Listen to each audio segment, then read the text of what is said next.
Ok, salut à toi, j'espère que tu vas bien. Alors, si tu suis un petit peu la chaîne depuis quelques jours, tu vois qu'on a fait deux, voire même bientôt trois vidéos sur le tracking dans Blender. La question que tu pourrais te poser, c'est est-ce qu'il ne serait pas moyen de faire la même chose dans Maya? Eh ben non. Désolé, Maya ne peut pas te traquer, c'est pas un logiciel de tracking. Par contre, tu as tout à fait la possibilité de faire ton tracking dans Blender et de venir importer ta caméra dans Maya pour pouvoir faire ton rendu, ta modé, tout ce que tu veux. En gros, tu peux faire toujours ta 3D dans Maya. La seule chose que tu pourras pas faire dans Maya, c'est ta caméra. Du coup, c'est parti, on va faire ça ensemble.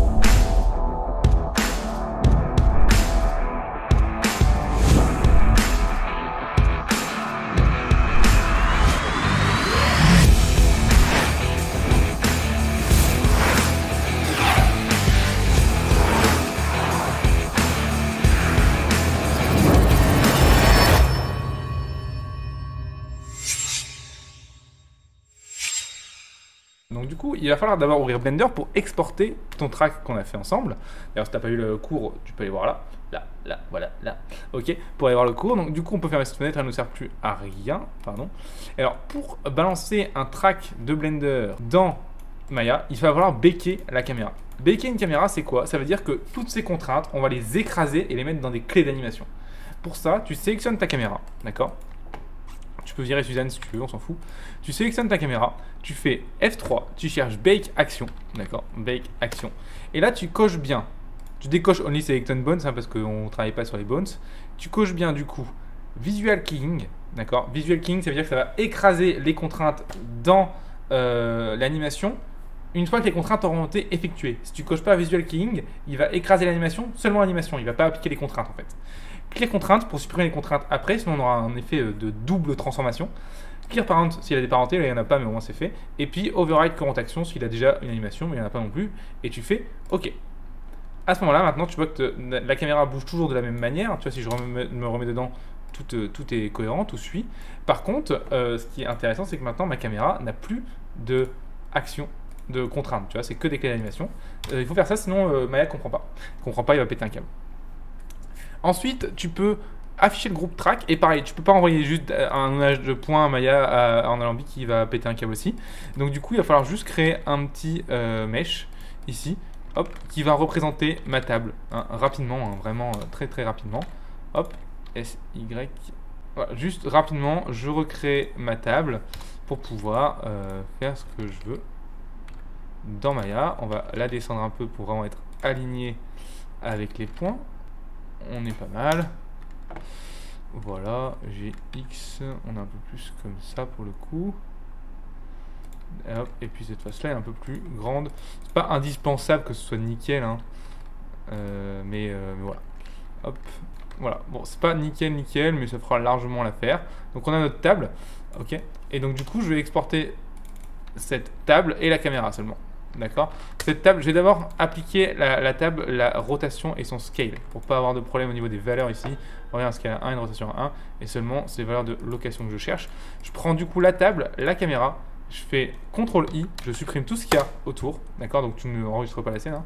D'accord, juste pour avoir la table et la caméra. Tu sélectionnes les deux, File, Export, Alambic. Alambic, c'est en fait un format qui est vraiment hyper intéressant parce que en gros, il a l'ambition de lier entre tous les logiciels de la 3D. Donc en gros, c'est un peu le format universel de la 3D. Tout le monde l'utilise aujourd'hui. Tu peux sortir plein de trucs avec de l'alambic, de la modée, des lumières, des trucs de rendu. Tu peux sortir des caches, tu peux sortir des effets spéciaux, tu peux sortir de la physique, plein de trucs.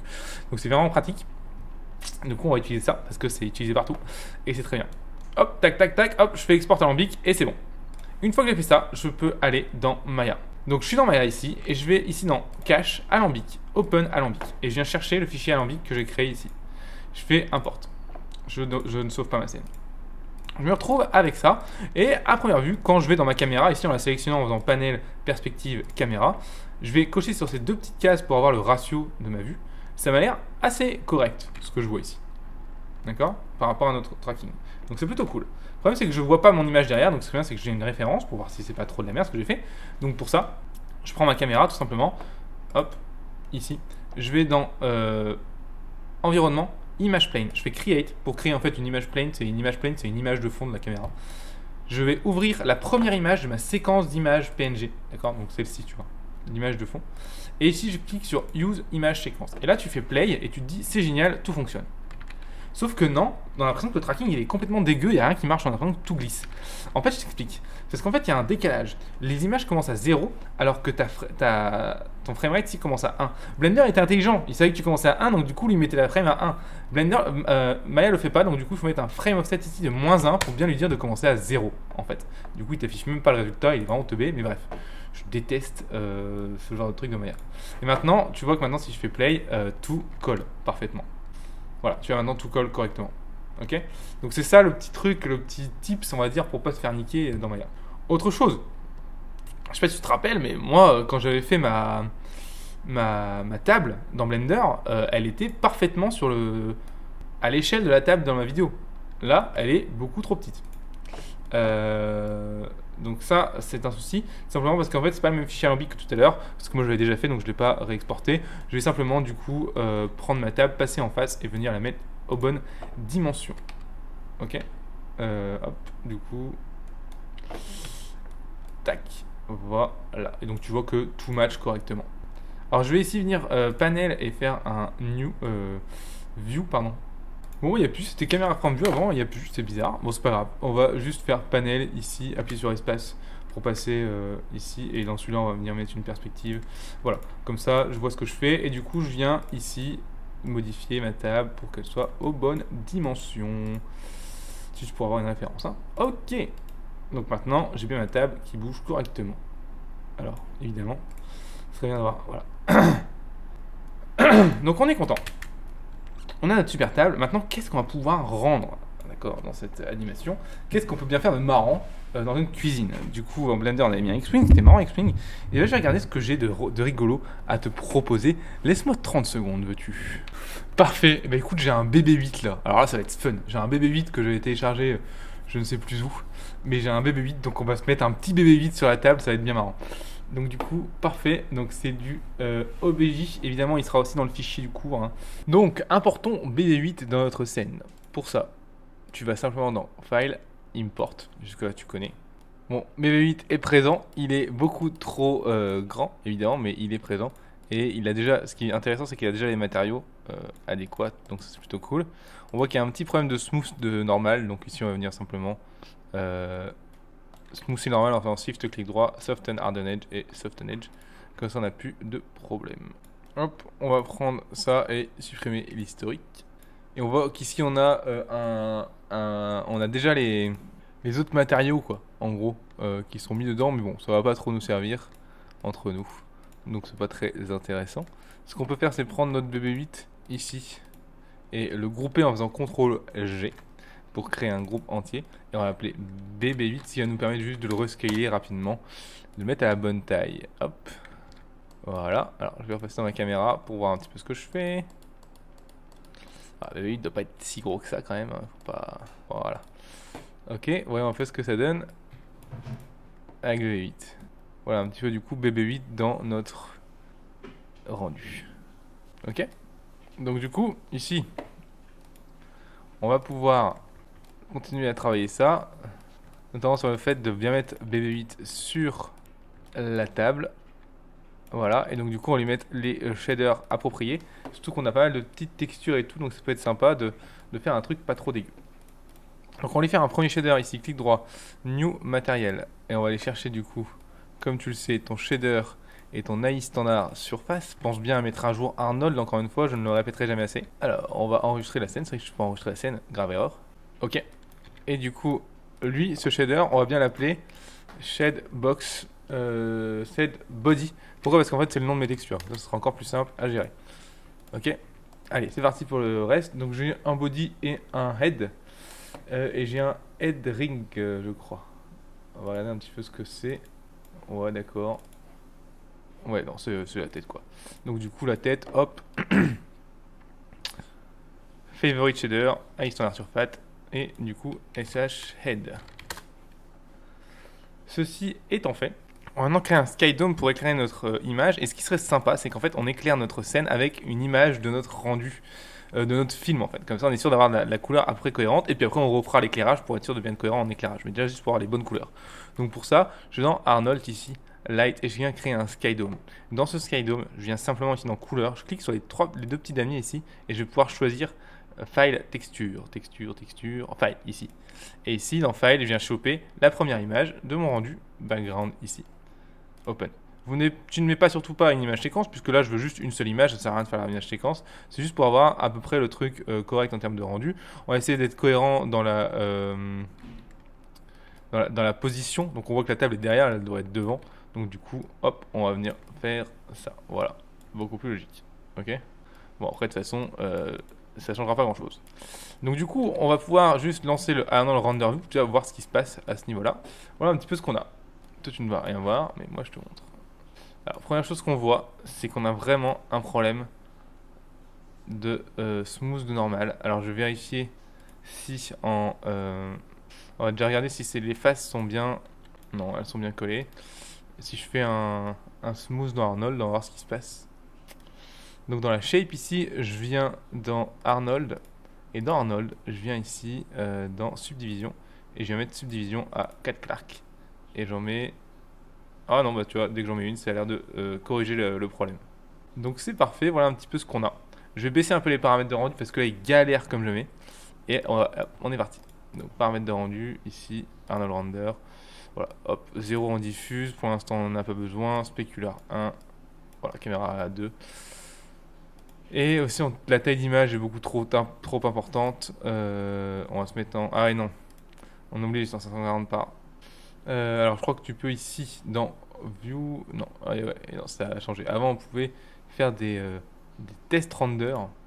Mais du coup ça marche pas là-dedans, c'était pas grave. Bah, du coup pas de souci, on est là, on a ce qu'il faut. D'accord, on a notre scène, notre objet. D'accord. On va du coup maintenant venir mettre les textures adéquates. Et puis après venir régler le spéculaire et tout pour avoir un truc cohérent. Donc du coup je vais simplement prendre mon petit objet ici et venir dans mon hypershade ici. Mon hypershade étant affiché, je vais appuyer sur ce bouton ici pour afficher les entrées et les sorties de mon objet. Je rappuie une deuxième fois pour afficher les entrées et les sorties de mon AI standard surface SG pour avoir mon SH body. Sinon mon SH body est aussi ici. Hein. Je peux glisser avec simplement le clic de molette pour le faire apparaître. Ok. Je peux l'enlever de mon hypershade en appuyant sur le petit moins ici, tout simplement. Ça ne supprime pas ton shader, hein, ça l'enlève juste du graph editor. Et ici on va venir ajouter des textures. Et oui, parce qu'on a des textures à mettre. Donc là c'est le body. Le body, on a une bump map, parfait. On a des lines, parfait. On a une self illumination. Oh là, on a même de la lumière dans le body, ça va être marrant. Ok. On a une diffuse map, donc c'est la couleur, hein, la diffuse. De toute façon, je vais revenir sur le type de map après. Et c'est tout. Encore une fois, tous ces fichiers seront dans la scène. Hein. Je vais supprimer tous les place to the texture parce qu'en fait, c'est les mêmes. Et du coup, je vais mettre celui-là. Alors, je fais un contrôle-clic de molette de icône à icône. Bien faire attention à être icône sur icône, sinon ça marche pas. Donc, icône à icône sur toutes les textures pour avoir un seul place to the texture parce que de toute façon, c'est le même. Donc, du coup, autant garder de la RAM. Ça ne sert à rien d'avoir plusieurs fois le même nœud. Et du coup, on va balancer déjà la couleur dans la base color. Déjà, voir ce qui se passe. Hop, c'est parti, faisons play. Voilà, donc tu vois, on a déjà la couleur dans la base color et ça marche déjà plutôt pas mal. Mais c'est pas fini parce que la couleur ne suffit pas juste à créer un shader. Il faut, heureusement qu'il y a un mec sympa qui nous a fait la texture, on va dire. Mais il faut aller un peu plus loin que ça. Du coup, on va aller un peu plus loin que ça. Alors, je vais essayer d'enlever cette fenêtre. Je sais pas si je peux enlever cette fenêtre parce qu'elle prend de la place pour rien. Elle me saoule. C'est peut-être ça. Oui. Voilà. Hop, donc du coup, maintenant on a la bump map. Ici, du coup, la bump map, souvent, elle va venir du coup sur la fin. Alors, je vois que j'ai bump line aussi. Ah, du coup, je vais avoir besoin. Oh, c'est peut-être la même map. Ben, on va voir. On va voir si la bump line, on en a besoin ou pas. Du coup, on va prendre la bump map et on va venir ici créer un nœud de bump. Donc, quand on peut tap bump, on va chercher l'iBump 2D. D'accord, puisque c'est le bump d'Arnold. Et du coup, l'alpha ici, on va venir là. On va aller choper la coupe. Ah, je déteste ce truc dans Maya. Je déteste. C'est nul à chier. Voilà. Donc du coup, on va bien ici cocher alpha et luminance pour être sûr que quand je prends l'alpha ici, il me prend juste l'image en noir et blanc. Je vais ici l'alpha dans le bump map et ici la value dans la normale caméra. Maintenant, je vérifie que j'ai bien un shader. Hop. On va faire play. Avec du bump. Et évidemment, on va mettre le bump hyper puissant au début pour voir. Donc du coup, j'ai sélectionné mon node bump et j'ai mis à 1.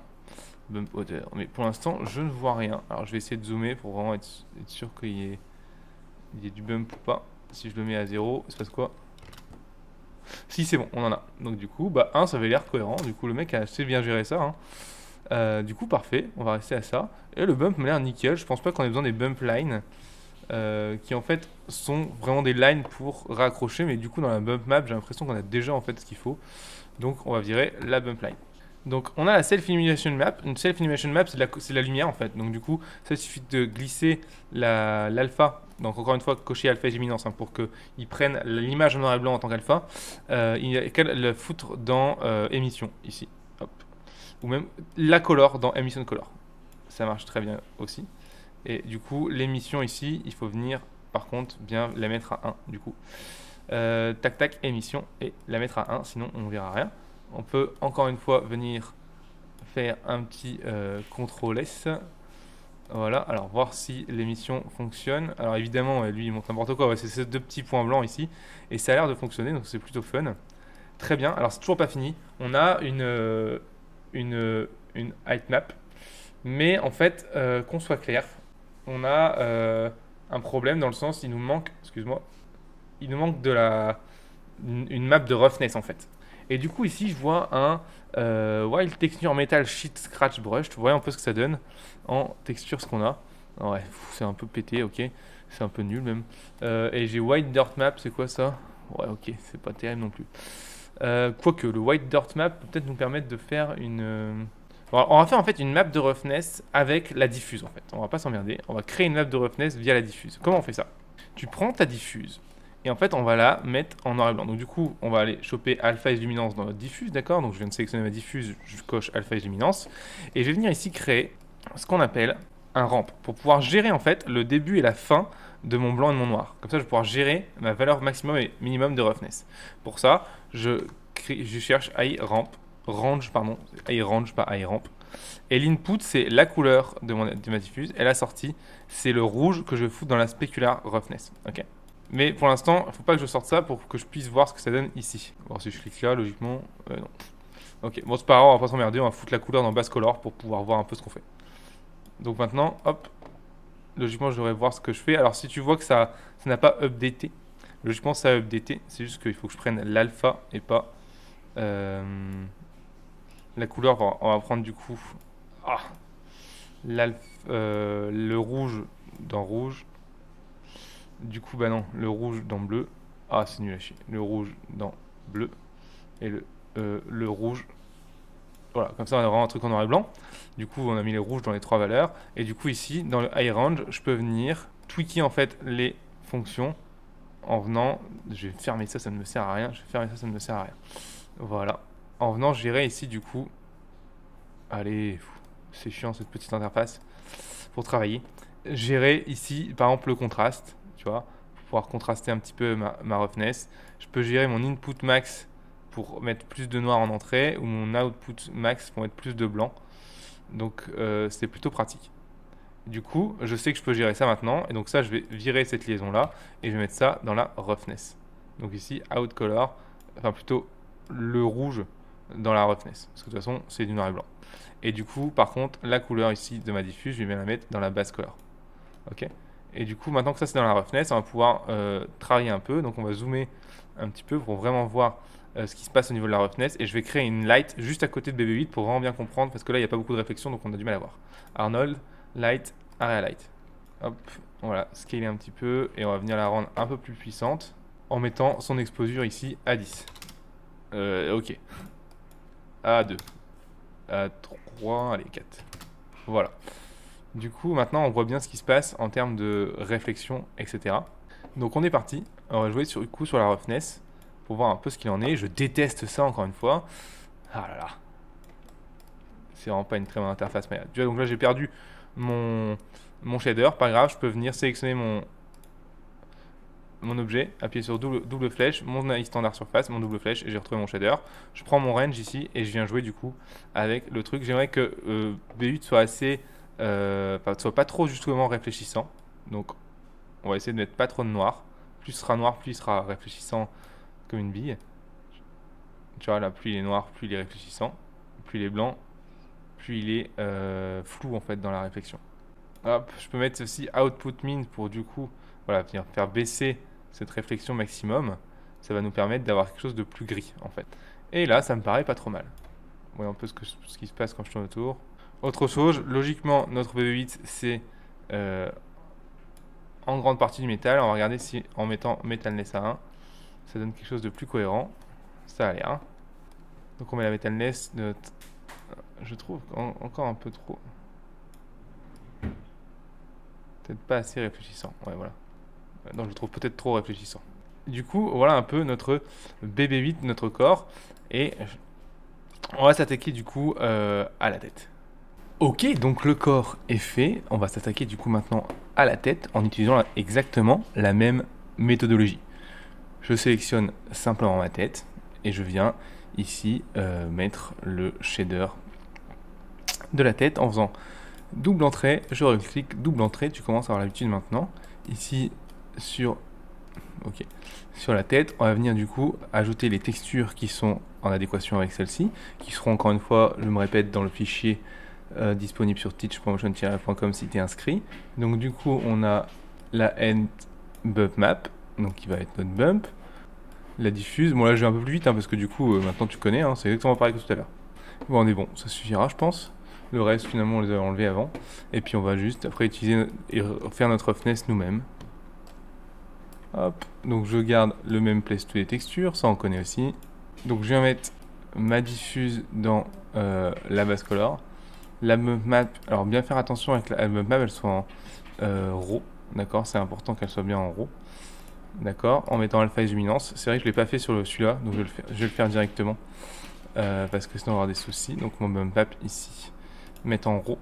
Tout simplement pour que les valeurs soient pas corrigées. Donc tout ce qui est valeur d'information, bien utiliser le RAW. Même si le bump ça se verra pas beaucoup, mais là on voit du coup que le bump est un peu plus creusé. Du coup un peu plus cohérent. Hop, je reviens du coup sur la tête. Du coup on voit qu'il m'a bien fait... ici je vais faire un petit carré de sélection rendu pour qu'il me rende que la tête. On voit du coup qu'il m'a bien rendu la tête. Il reste juste à mettre le bump et la roughness et puis on sera bon. Du coup, la tête, alors il m'a viré ma texture de bump parce qu'elle n'était pas connectée. Du coup, ça va être un petit peu chiant, pas de problème. Il suffit d'aller dans Windows ici, d'aller chercher dans le browser, texture et d'aller foutre ici la head bump map. Tac. La voici. Du coup, on va créer un autre eye bump, d'accord, 2D comme tout à l'heure, encore une fois rien de différent.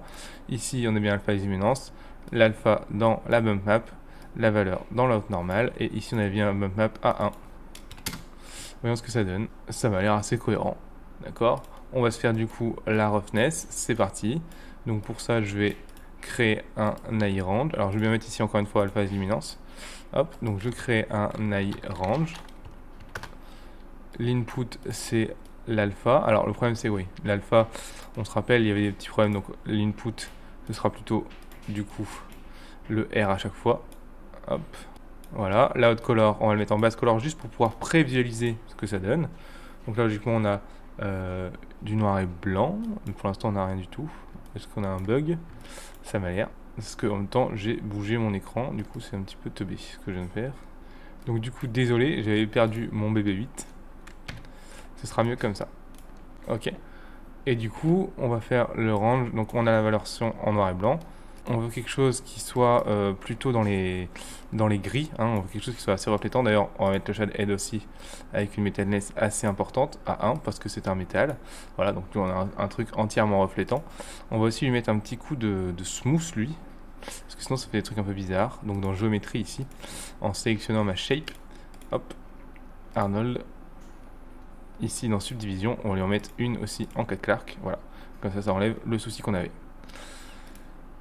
Hop, et donc du coup, tout va jouer dans la roughness pour avoir un métal qui soit cohérent et pas un métal pur miroir comme on a là. Donc du coup, ici on va pouvoir jouer sur l'input, output du min. Donc je rappelle, input on sera de plus en plus noir, d'accord. Output max sera de plus en plus blanc, d'accord. J'aurais presque envie d'inverser dans le sens où logiquement, on va moins refléter dans les creux que sur l'extérieur. Donc on sera plutôt sur quelque chose comme ça, puisque logiquement, plus on est... Non, voilà, quoique... Ouais, si plus on est sur l'extérieur, plus on serait lisse, entre guillemets. Donc du coup, on serait plutôt sur quelque chose de comme ça. Donc du coup, pour le coup, on est, je pense, trop noir. Donc on va venir, voilà, voir quelque chose comme ça. Quelque chose comme ça. La haute color, plutôt juste le rouge, on va le mettre dans la roughness. Roughness, donc la specular roughness, c'est la rugosité de ton matériel. C'est à quel point la réflexion est floue. Et la couleur, ici, on va venir la remettre en base color. Voilà un petit peu ce que ça nous donne. On va regarder si on a bien quelque chose qui est cohérent ou pas. Ça va pas l'air dégueu. C'est même plutôt bien.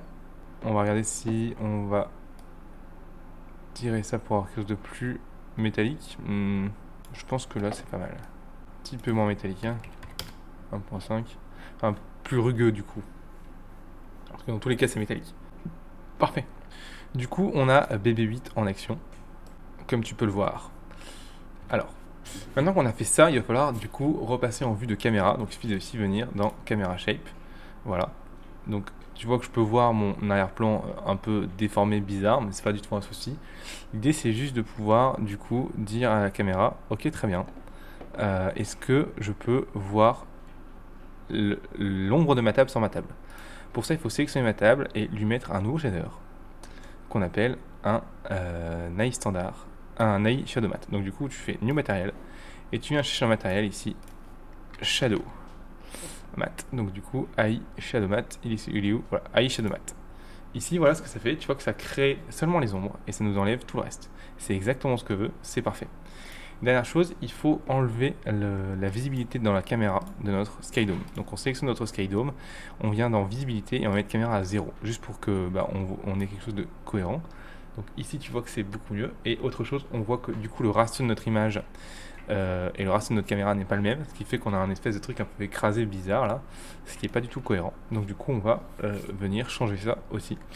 Du coup tu prends ta caméra et tu viens ici, dans tes paramètres de rendu à la limite, tu viens mettre le même ratio d'image. Alors ma PNG logiquement c'est du 1920 par 1080, du coup ça devrait être bon, c'est ça qui est étrange. Ok, donc pour régler le problème, c'est pas très compliqué, il suffit de faire un to size ici et cliquer sur Fit to Resolution Gate, ce qui fait que ça va venir snapper l'image dans ton viewport et dans ton rendu. Maintenant, si je fais un rendu, tu vois, tu as bien l'image cohérente. Ok, donc du coup, ceci étant fait, on va pouvoir maintenant, du coup, retravailler notre image pour que notre BB8 s'intègre bien, puisque là, il s'intègre pas du tout, puisque ça marche pas quoi. Ça marche pas parce que justement, on n'a pas assez d'ombre. On n'a pas assez d'ombre et on n'a pas retravaillé l'éclairage. Donc du coup, on va repasser en Arnold Render View et on va retravailler ça. Ce qui serait bien du coup, c'est que je te montre un petit peu le AI Shadow Matte. Donc je vais prendre ma table ici et t'expliquer un peu comment ça fonctionne. Tu vois que tu peux changer la couleur de l'ombre ici. Si tu mets une ombre blanche, pourquoi pas, on peut. C'est le beau gros fun, mais ça n'a pas vraiment grand intérêt. Tu peux changer la valeur de l'opacité de l'ombre, c'est peut être intéressant pour jouer sur l'opacité, mais là pareil, on va laisser à 1. Et là, tu peux gérer la luminosité, enfin le backlighting. Pareil, je te conseille de laisser ça à 0, c'est très bien. Tu peux mettre de la diffuse si tu veux que, en fait, que ton objet crée la diffuse dans l'alpha. Ça peut être intéressant, mais nous, c'est pas très, très important. La spéculaire, c'est utile pour que l'objet soit reflété dedans. Très intéressant. En gros, l'objet va se refléter du coup dedans. Alors là, je le vois pas, mais si je passe en persp, ça devrait être bon. Voilà, tu vois, l'objet est reflété dans l'alpha mat. On va en mettre, mais de manière beaucoup plus roux, puisque c'est une table. Et donc une table, c'est très... ça reflète pas beaucoup, et du coup on est plutôt à 1,3 en termes d'IOR. L'IOR, c'est le Fresnel en fait. Donc en gros, c'est l'angle à partir duquel on va voir la réflexion. Plus on sera face à la table, moins on verra la réflexion. Plus on sera en tangente de la table, plus on verra la réflexion. Je te montre ici, si je passe en perspective, plus je tourne la caméra, tu vois, moins ça reflète, plus je suis en tangente, plus ça reflète. Donc c'est ça l'IOR. Plus l'IOR est important, moins cette différence se voit. Ok, on va partir sur la caméra. Du coup, voilà. Donc, on a une réflexion, on a tout ce qu'il faut. Du coup, là, ce que je vois, c'est que notre petit robot est beaucoup trop foncé. Donc, du coup, on va prendre notre IOR et augmenter un petit peu l'intensité. On va mettre à 2. Voilà, c'est beaucoup plus cohérent déjà. Et puis après, ce que je vois, c'est que l'ombre ici n'est pas cohérente dans le sens où elle n'est pas dans la bonne direction. Pour ça, il va falloir recréer la fenêtre qui est là avec une Area Light. Donc, pour ça, je vais créer une Area Light pour régler ce souci. Je vais aussi créer un mur ici pour recréer l'ombre qu'on a là. Donc pour créer le mur, je duplique la table qui a déjà le bon matériel. Je vais la placer au bon endroit. Donc du coup, je vais aussi me mettre dans ma caméra ici pour voir quelque chose. Hop, je vais passer en 4 du pavé numérique pour être en transparence. Hop, je l'allonge un petit peu ici pour être raccord. Voilà. Donc ici, ok. Donc du coup là, on a un mur qui est raccord. Je regarde sur l'anime, mais ça a l'air bon. Hop, si je refais play ici, tout est cohérent. On a un peu plus d'ombre à ce niveau-là. C'est ce qu'il nous faut. Alors là, on voit que la table est pas bien calée. Donc on a un petit morceau ici sur l'ombre qui dépasse. C'est pas terrible ça. Donc du coup, on va vraiment bien caler les choses pour vraiment être nickel, si je puis dire. Voilà, donc du coup, des fois, pas hésiter à déformer un peu le mesh pour vraiment caler pile aux arêtes. Hein. Sinon, ça risque de poser des soucis. Voilà, ça m'a l'air mieux ici. Ok, très bien. Hop, on va regarder si ça se cale tout le long, mais ça a l'air. Ouais, parfait. Et du coup, on va faire pareil pour ce mur-là. Donc là, on voit que ce mur n'est pas du tout bien calé, du coup. Parce qu'il est beaucoup trop loin. Pour le coup, ouais, il est trop loin. Donc on va le rapprocher un petit peu. Voilà, bon lui s'il est moins bien calé c'est pas trop grave. Mais ça a l'air mieux là. Voilà. Du coup voyons un peu ce que ça donne en termes de rendu. C'est beaucoup mieux. Du coup maintenant il n'y a plus qu'à refaire notre fenêtre et on sera bon. Donc pour ça, on s'embête pas trop, on va refaire notre ARA au bon endroit. Donc du coup je repasse ici en vue de 4 pour pouvoir voir un petit peu ce que je fais. Aller dans Arnold Light et créer une Area Light. Cette Area Light je vais la mettre au niveau de ma fenêtre, d'accord. Donc je vais la tourner à 90 à ce niveau-là. Voilà. Et je vais la mettre au niveau de ma fenêtre. Donc du coup, on serait quelque part derrière. Voilà. Hop, plus haute et surtout beaucoup plus grande. On est plutôt sur un truc comme ça. Ok, voyons un petit peu le rendu. Ok, je vais cacher 30 secondes mon AI Skydome pour, pas BB8, mon AI Skydome. Alors même si je le cache, je vois qu'il éclaire toujours. Donc, c'est un peu emmerdant ça.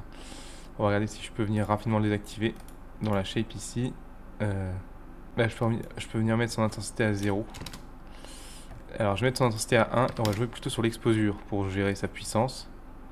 Ouais, donc on a dit que là on était pas trop mal par rapport à la scène. Hop, voilà. Et du coup, je vais mettre l'intensité à 0. Comme ça permet de l'éteindre et de voir un petit peu ce qui se passe. Du coup, ce qui est bizarre, c'est qu'on a encore un éclairage ici. Voilà, du coup, on a l'Area Light qui est ici. Oh là, c'est très bizarre du coup. Ah oui, attention à ça, il faut enlever l'isolate, sinon on se retrouve avec des choses un peu cheloues. Voilà, donc on a notre ARA, on va du coup s'arranger pour qu'elle soit cohérente. On voit que déjà l'ombre de mon ARA est beaucoup trop violente en fait. Donc on va venir ici la scaler pour la rendre plus petite. Plus elle sera petite, plus l'ombre sera dure, et c'est ce qu'on cherche ici. On va peut-être enlever ce mur là, parce que j'ai l'impression qu'il vient créer une ombre qui est déjà là en fait, donc ça n'a pas trop d'intérêt. Est-ce que comme le BB8 ne passe pas derrière, je vois pas trop le sens. On a une espèce de double réflexion qui est un peu dommage. Ouais. Et du coup, on va remettre notre ARA Light à 1. Voilà, donc on a quelque chose de plus cohérent. On voit que du coup la Light n'est pas assez puissante. On manque de puissance dans l'ombre, je pense. Même en termes de quantité de lumière, c'est pas assez. Donc du coup, on va venir augmenter son exposure. C'est parti. Jusqu'à ce qu'on soit bien. Je pense qu'on peut encore un peu y aller. Je dirais 8 peut-être. 10. 10, c'est pas mal. On a vraiment du coup notre trim qui est là. Ça commence à être cohérent, d'après ce qu'on devait voir. Du coup, c'est pas mal. On a notre scène qui est CT. On va juste tester un petit peu ce que ça donne quand on bouge au fur et à mesure. Voir si ça rentre pas en conflit, cette ombre ici. Ça a l'air d'aller. Ça a l'air d'aller. Et bah oui, on a bien notre BB8 sur la table et ça fonctionne plutôt bien. Donc c'est plutôt cool cette histoire. Donc ce qu'il nous reste à faire maintenant, c'est animer ce BB8. On va pas faire ça dans ce cours-ci, puisque ça va prendre un certain temps à gérer. Parce qu'il faut riguer notre BB8 et BB8 il va prendre un petit bout de temps à riguer. Donc je vais faire ça sur un cours à part. Le prochain cours qui arrive, ce sera le rig de BB8. Pardon, le rig de BB8 et l'animation. Et comme ça, tu vas pouvoir un petit peu aussi voir voilà, de l'anime et du rig. Ça peut être sympa. Ça permettra d'avoir un projet complet. Et puis voilà, en gros. Donc, je te dis à très bientôt pour le prochain cours où on va riguer BB8, l'animer et le rendre. Et puis globalement, voilà, on aura un BB8 dans la cuisine, ce qui est plutôt cool. Dernière chose avant qu'on se quitte, déjà merci d'avoir suivi jusqu'au bout, c'est plutôt sympa parce que le tuto était assez long. Et aussi, ce que je te propose, c'est de te rendre sur teach.motion-live.com si tu as apprécié ce tutoriel pour télécharger les fichiers de la scène en t'inscrivant. C'est juste un email, ça te permet de du coup télécharger les fichiers des scènes gratuitement, de recevoir des formations gratuites par email, de recevoir une newsletter sur tout ce qui est sorti et d'accéder au live où tu pourras me poser toutes tes questions. Bref, c'est plein d'avantages, c'est gratuit, tu peux te désabonner quand tu veux. Je déteste le spam, si ce n'est plus que toi, donc du coup je déteste ça, donc il n'y a pas de raison, tu peux rendre désabonner très facilement en simplement cliquer sur un bouton dans chaque email. Voilà, donc vas-y, ça vaut le coup je pense et c'est très sympa. En tout cas moi si j'avais eu ça quand j'ai démarré j'aurais été très content. Bref, je te laisse, je te dis à très bientôt pour un nouveau coup, ciao.